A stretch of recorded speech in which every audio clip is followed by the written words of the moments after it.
the awareness, just the information, just you can see it, just like you guys are like, to see it is to believe it. You see what I'm saying? So, and when they can see us, and especially when they see D'Anthony, because it's just like anything else. I connect with him, D connects with me, and then the kids connect with D. So, you know. With me, I always come from an entrepreneurial approach. And, growing up, my dad always taught us to be entrepreneurs, try to teach my sons to be entrepreneurs, and farming's being an entrepreneur. When you own your own farm, you own your own property. And so when I look at the disconnect that our people have, especially in the urban cities, you got problems trying to get jobs, people trying to hire you. But Norm, since you've been farming, have you ever been threatened to be fired? Not yet. Not yet. And so, a time or two from the old lady. Yeah, well. But the thing is that when you own your own property, you grow your own stuff, you become your own boss. And we have to understand that, back even when I was growing up, you had the opportunity to become an apprentice. You had an opportunity to learn a trade. If you learned a trade, you were able to create a business opportunity for yourself. Now you go to college, go and get you a degree so that you can do what? Get a good job. Yeah. They don't teach you how to be entrepreneurs. You're taught to be, for lack of a better, a fashionable enslavement to someone else. You only get enough to barely make it. Yeah, and then with us working with the inner city kids, it's even showing them that you don't have to be this to be agriculture. You don't have to. You can grow in a bucket. You can grow in a bag. So it don't make it. We try to teach that it ain't that far of a reach for you to touch and to get involved into agriculture. What about you, Norm? What's your hope for the future generation? For me, ain't no future left for me.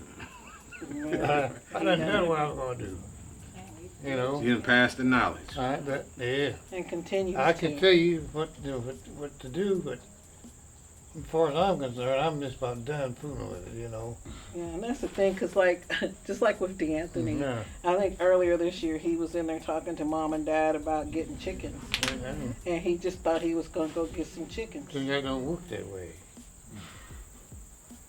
And this is the thing too, is that you don't, like they say, you don't have to reinvent that. It's like, okay, well, explain that. I've done raised chickens, hogs, cattle, and everything. Right. And just you think you just go get some damn chickens and raise them, that just don't work that way. You got to be prepared and just set up for them. You can't, because you got to have a place to put them. What about when you want to go on vacation? You got to feed them. Somebody got to feed them. And protect them because, they get ate up. Yeah. That's true. Get that. And you got to have feed to feed them. And you can't buy all the feed you need to feed them either. It don't work that way. It don't work that way. You can't buy it all. No, it don't work that way. Not if you're going to make some money. If you're going to be successful with it. So you got to grow something. I grew my own corn and stuff to feed mine. Wow, okay. So my cat bin be full of corn, I feed all of it. That bin be full and I feed all out during the winter for my hogs and cows and chickens. Wow. And I got a grinder sitting in there and grind my own feed. That's a whole nother level. Well, somebody had to do it to keep them going. That's right. And you have to understand that all the conveniences and stuff that we have today, they didn't have back then. Right. And we don't ever think about that process to get to what it is. Well, see, I grew my chickens and stuff till we butchered them chickens. I get about 300 of them a year. 300. Yeah, and we eat all of them in the winter. Okay. See, and the other thing too is that like I said, we had 5. That's 7. We had a household of 7. But the one thing that we did is that we fed the hired hens every day. Yeah. So just like Mom would be like, okay, y'all go out there and get 3 chickens, and they would come in at lunch, and then we'd be frying chicken, mashed potatoes, corn, whatever. They They'd go come through in 100 and pound eat. bag of potatoes every week. So, Buy from your local farmers. I mean, find them. Yeah, find them and support them because, you know, if COVID. Especially your black ones. Yeah, if COVID didn't teach you Find them anything, black ones. Well, if COVID didn't teach you anything, it should have taught you this: that over 2/3 of our food comes from out of country.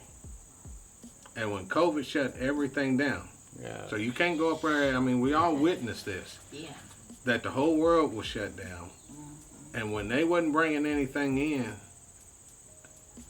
your Walmarts and everything else was going bare. Walmart was down to about 25% capacity at that time. So if you support your local farmers instead of going to these little ragtag stores that try to Jew down your farmers, and pay the farmers for what they giving you. I'm gonna tell you something that a doctor told me a long time ago, and he told me you need to start eating healthy, eat fresh foods and stuff. And I was like, well, all that organic stuff costs a lot. And he says, well, look at it this way: you can either pay for it now, or you're gonna pay for it later. And he said, but you're gonna pay for it one way or the other. And so, if you support your local farmers, especially looking for your black farmers, then it allows them to be able to sustain themselves. So then when you have issues like COVID come again, you don't have to worry about trying to figure out where am I going to get food from. You know where you can get food from because you supported them all along. And they're still there. But if we don't support them, it's not just the black farmers that are disappearing now. Even the white farmers are dying out, you know. And it won't be long before, you know, when you got certain individuals and stuff that are buying up all the land, and it's all becoming corporations and stuff. Those corporations go belly up. We all in trouble. well, you need to know how to grow your own food. That's That's the thing. And then I think, you know, the ask is always there, but what I'm seeing is if there's organizations outside of the USDA that can help the money to hit the ground to the farmers, seek those out and reach out to organizations like us or like other people who are in the weeds that really work with the farmers, because it's just like the resilient grant that the Indiana Department of Agriculture has now. It is to buy equipment, right? But my farmers that I'm out here, like Dad and the ones who I encounter every day, they can't fill out no grant. They can't fill out no application. So how are we supposed to help them? How can we help them to be able to tap into money to upgrade their equipment? Right. You know, because it's just like, if they can upgrade, that sustains their legacy, their farm, plus it helps them to farm a little bit longer. You see what I'm saying? So, you know, if finding ways and avenues to not beg the government or even deal with the government, but still be able to help in some way. Right.